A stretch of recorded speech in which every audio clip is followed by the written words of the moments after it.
Hello, and welcome to TekBoost TV.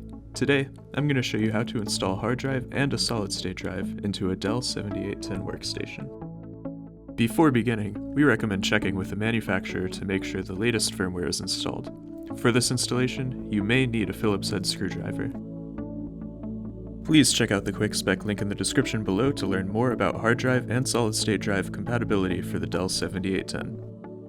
First, ensure your computer is powered off and the power cord is unplugged.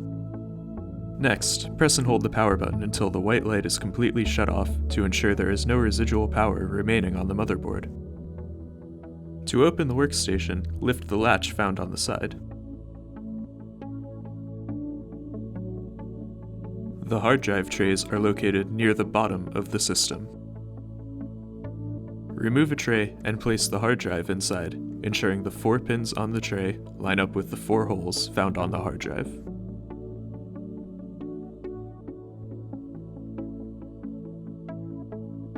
Once properly mounted, the hard drive will be flush with the tray, and you can reinsert the tray back into the system.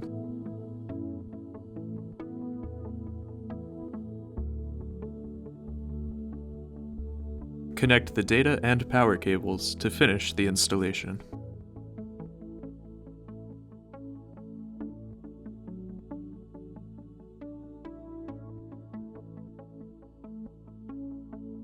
If you are installing an SSD, the process is the same. However, you will need to mount the drive to a drive bay converter. Some of these converters require the drive to be secured with screws. Others will have pins similar to the 3.5-inch hard drive tray we saw earlier.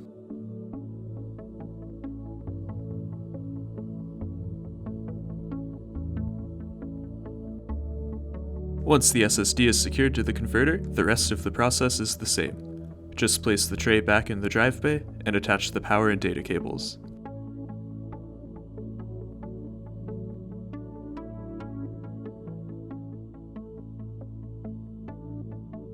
Once everything is in place, you can close the system by reattaching the side panel.